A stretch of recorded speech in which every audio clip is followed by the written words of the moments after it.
Goddag. Jeg skal lige vise dig, hvordan man opsætter en Jabra Pro 9465 eller en 9470 op mod en systemtelefon fra Astra, der hedder 5370. Jeg har sat kablerne ind på forhånd og sat strømmen i headsetet, og den spørger først om, hvilket sprog jeg ønsker. Jeg trykker dansk. Jeg trykker pil højre. Den vil gerne have headsetet ned i basen. Det gør vi. Opret forbindelse til en fastnettelefon, ja. Ja, der vælger jeg en manuel. Telefonen den understøtter en standard, der hedder DHSG, og der har jeg fået leveret et kabel med, som hedder DHSG-kablet.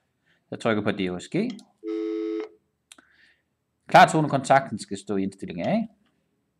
Mikrofonens niveau, den er som standard i indstilling 7. Har du meget høj stemme, så vælger man en lavere indstilling, f.eks. 5 eller 6 pil højre. Telefonen den nu konfigurerer op mod headsetet, og nu spørger headsetet, om jeg vil oprette forbindelse til en softphone. Det siger jeg ja til, fordi jeg har sat det medfølgende USB-kabel ind i min computer. Pil højre. Min computer den understøtter Microsoft Softphone, så vælger jeg Microsoft. Har jeg ikke nogen softphone, så vælger jeg andre. Nu er headsetet sat op mod computeren, og nu spørger den, om jeg opretter forbindelse til mobiltelefon. Det trykker jeg nej.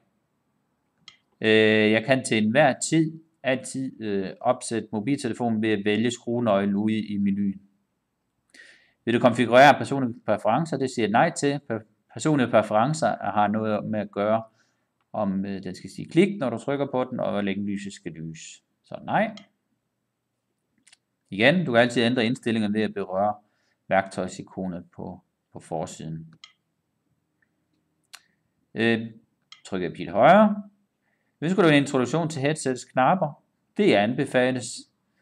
Særligt hvis man aldrig har brugt headsetet. Jeg trykker nej. Headsetet er nu konfigureret og dur.